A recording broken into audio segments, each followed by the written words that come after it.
But it was the Nestorian controversy which indirectly promoted Mariology, the theology of Mary, in the 5th century. The Nestorians had so emphasized the distinction of the two natures of Christ and the integrity of the human nature in particular, that they concluded that Jesus Christ not only had two natures, but two persons as well. There were two who's in Jesus. One human person, Jesus of Nazareth, and one divine person, Christ or the Son. In doing this, the Nestorians recreated the earlier Gnostic separationist Christology, which saw Jesus as Billy Batson and the Christ as Shazam. Nestorius, Patriarch of Constantinople, publicly denied to Mary the title Mother of God, Theotókos, God-bearer. According to Nestorius, Mary was only the mother of Christ. She was Christological, to whom the person of the Word of God had united God's self, or himself to. For the Nestorians, it was not God who was born, Jesus the man was born. For the Nestorians, it was not God who suffered, God can't suffer. Rather, it was Jesus the man who suffered. For the Nestorians, it was not God who died and was buried. Rather, it was Jesus the man who suffered death and burial. This, in effect, made two persons or ontological subjects in Jesus Christ, one human who did all these things, and the other divine.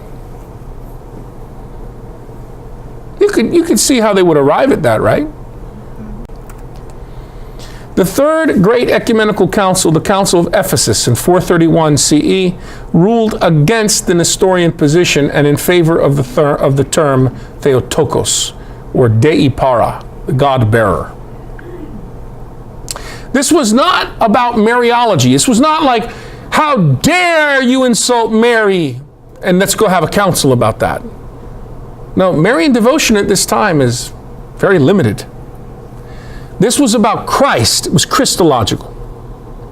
The declaration that Mary is Theotokos, God-bearer, is all about Christ.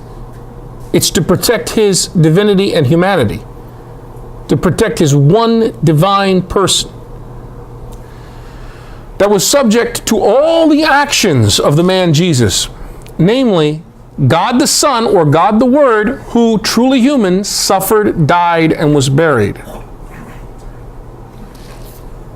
In other words, any action of the man Jesus is properly predicated to his person, and that person is one and divine. How many natures does Jesus have? Two. One human, one divine. How many persons is there in Jesus? Three. No, there's one. And what is that person, human or divine? No, it's divine. Not both. Say both. Back with Nestorius. You guys went back with Nestorius. You say three. I don't know what you're talking about. What you're smoking there. Careful with that. I love you, Fina. It's all right. We're all material, a little heretics. All right. Material heretics. Material heresy is different than formal heresy. We're here to learn. Right. How many whats are there in Jesus according to church teaching? Forget Bill's opinion. We're not doing Bill's opinion up here. Okay. We're going through. This is the history of the church here, and we're okay. How many whats are there in Jesus? One divine. There's two whats. Human and divine. She goes, one divine, says Mary. That's monophysitism. Monophysis, one nature, one what? That's what she just said. Nope.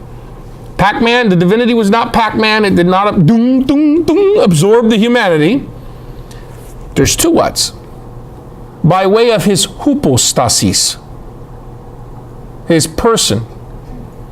His person that is hupine, beyond. Hypostatic union, right? By way of his person. They didn't have the word person yet. You know what person was? Persona. It was the mask. Like you wear the sad mask and the happy mask that you've seen in theater, dramatis personae, and you hold it and you speak through it, personar, through the mask.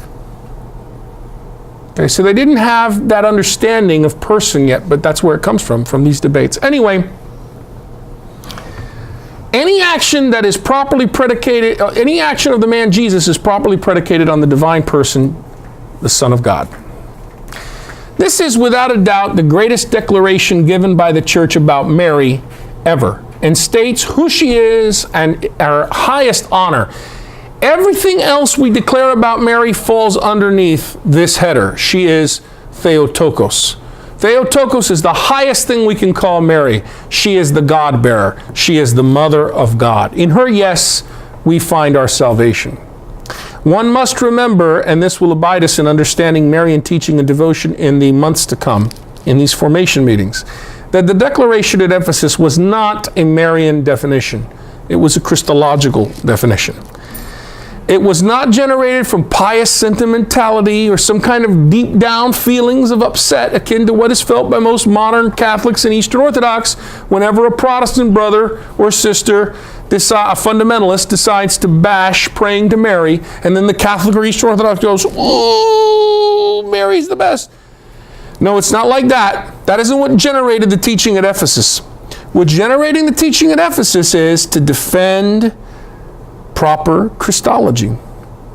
This declaration was intended to safeguard the motherhood of, not the motherhood of Mary, but the true unity of Christ in one divine hypostasis, one divine person.